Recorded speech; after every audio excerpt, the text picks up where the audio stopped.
What's up, guys? Welcome to a special edition of the Up Next podcast. Today, Triple H did a media call with a couple different journalists in the wrestling media, answering questions about NXT going live on Wednesday, September 18th. And it's about a 45-minute listen. I'll go ahead and link below to the actual full interview if you guys want to check that out. But I'll just be taking you through some of the highlights, the more important questions, some of the more important answers that he got to. He did get in depth on a couple questions. A lot of it was kind of vague. There's a new drinking game I invented. If you take a drink every time Triple H says opportunity while you listen to this, I'm sure you'll have a real good time. Or you'll die. Anyways, all right, let's get into the beginning here. So you pretty much had Triple H confirming that the first two episodes will be 1 hour live on USA and 1 hour live on the network, and then from October 2nd going forward will be 2 hours live on USA. You know, I just want to make sure that everybody is aware. This Wednesday and the following Wednesday on the 25th, we will be 1 hour on the USA Network live, and then go directly to 1 hour on the WWE Network live. So the show will still be 2 hours, 1 hour of live content on USA, 1 hour of live content on the network. And then starting on October 2, we will be on the USA Network every week live for 2 hours, 8 p.m. Eastern Time. He also confirmed the 3 advertised matches for the first live episode of NXT. If you remember, we have a fatal four-way match for the NXT Women's Championship #1 contenders with Bianca Belair, Candice LeRae, Mia Yim, and Io Shirai. We also have a North American Championship match with Velveteen Dream, the champion, defending against Roderick Strong from the Undisputed Era, with the opportunity for the Undisputed Era to fulfill their self-proclaimed destiny of holding all the championships in NXT. And then also a street fight between Killian Dane and Matt Riddle, which, if it's anything like their first outing, should be spectacular. So Triple H then opened it up to questions after this, and the first question he received was about his concerns for the NXT ratings. The truth for me is I'm not necessarily looking. I think that the initial numbers are big, in meaning to us, but I'm really interested in the long haul of what it does. This isn't about coming in and doing a shock number or something up front and hot-shotting.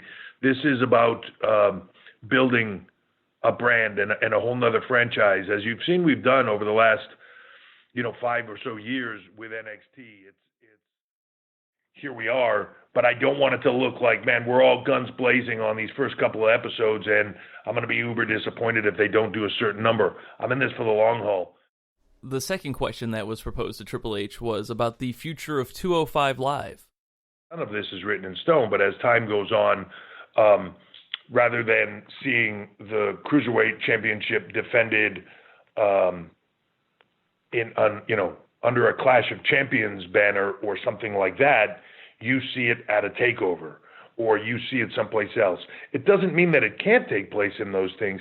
It just means that it will also sit there and create more opportunities for everybody within that brand as well.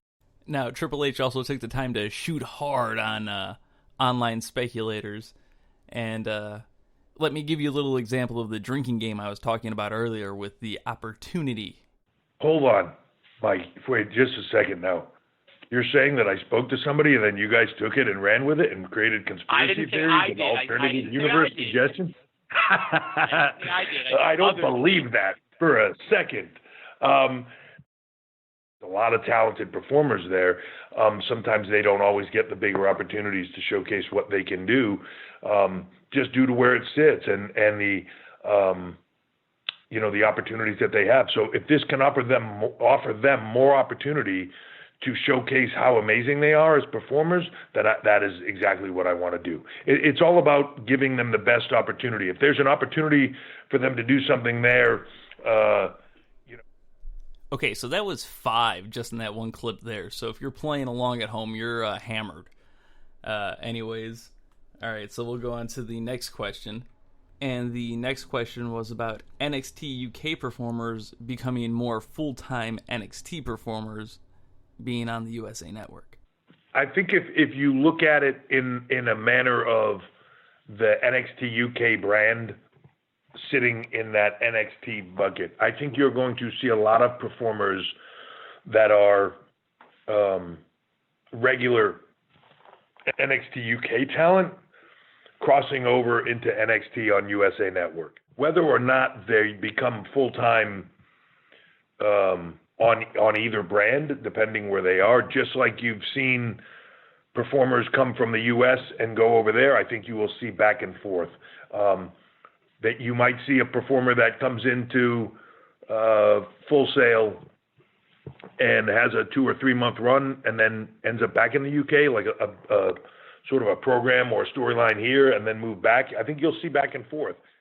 The next question was about the NXT schedule and possibility of NXT talent being in a draft. Beginning of October, on October 4, I think as that draft hits, that's going to be more focused on Raw and SmackDown and where those brands lay out. But going forward, who knows? You know, my intent is to create, and I think it's there, and we'll see as we move forward, but where there are 3 very distinct brands, Raw, SmackDown, NXT, and they all have a different feel and flavor to them, but they're all WWE products, and they all represent something slightly different and all have their own meaning and everything. And there's no, up, down. It's all lateral movements. He then answered a question about the Worlds Collide event that will take place before Royal Rumble this year and if it will have any effect over the takeover schedules. Yeah, so as I was just saying, the takeovers will continue. There's some schedule shifting going on, and I think you'll see that. That is in an opportunity to better serve our network subscribers, to give them more and more live content, which obviously live is attractive and is a key. Will you see, like 25, the individual Bridgeport shows? Yes. Some of them will be connected, like a WrestleMania weekend or whatever, and some will not be. And then where there are not, there are opportunities to do other content. He was then asked if the increase of hours to the weekly NXT show will need to add an increase to pay-per-view takeover times. Yeah, I mean, I think we'll look at that as it moves forward, but it's not about length of time or amount of content that you're putting out there. Like clearly I want it to be enough, but I also don't want it to be too much. Mr. Levesque then spoke about the possibility of a UK Midcard title. I don't like the term Midcard title. I just feel like it's like, why don't you just call it the title that if you're not good enough to get to the other one, you take that one. Like, it just sounds terrible. I don't see the need for that at this time. I know that's been speculated a lot about, but I don't know, somebody put it on the idea on the internet, I think, and then everybody just ran with it. I don't necessarily see it at this time, but I'm also not opposed to it, and maybe very shortly down the line, that is an opportunity. I think it just depends on how it moves forward and where the brand goes. Triple H then responded to a question about main roster talents wanting to come back to NXT. To USA Network, with the distribution that it will now have, 2 hours live, that's a game changer perception wise. So now everybody is interested. If you're not in the mix of something incredible right now on Raw or SmackDown, you're thinking to yourself, well, I wonder if I could do something there. Triple H also spoke about the recent rumors of a possible Kevin Owens return to NXT after his recent cryptic tweets. As far as Kevin Owens goes, I think Kevin Owens is one of the best, most talented guys in the industry today. If there was an opportunity for him to be in NXT, I would jump at it. Triple H then answered a question about whether NXT UK would find possible live TV distribution since NXT now has USA. Is a constant evaluation process. Some stuff has to live in that YouTube world and in that kind of everybody can just click on and see world. Some of it has to live in our network world and super serve that fan base, and some of it has to live on television and get broad distribution across cable or network television. So we're constantly evaluating, and the UK would be no different. If there's an opportunity, we will look at it. With NXT being far from the developmental that it once was, Triple H talks about the creation of a new developmental system. As you talk about the local shows in the Florida area, what are those shows? And as the opportunity for NXT as a brand grows and now has a different platform on USA, obviously the opportunity to do more and bigger things, but you also don't want to lose the chance for somebody that's kind of just getting their feet wet in the ring to step in there and get those reps and have that opportunity to grow and to shine. Triple H confirmed NXT remaining at Full Sail and answered a question about the backstage creative process changing since NXT is going to 2 hours. From a creative side of creating the actual storylines in the shows, it doesn't change. We've had a team that I've really liked for a long period of time that is central to doing this. They're exclusive to us. That's been core, and part of that core is having guys like Brian James down there, and also Shawn, Michaels. I can't say enough of us all being able to work together with the writing team that we have and create stuff magic like we do. William Regal, of course, a part of that. Matt Bloom, Sarah Amato, like everybody kind of weighs in and has their part of it. That's not going to change. But as far as the creative of it goes, I've read a lot of speculation about different people getting involved and it changing. It isn't changing. It isn't changing. It's working. There's a reason why it's working, and we're keeping it what it is. From a creative standpoint, the team is the team. The team is the team.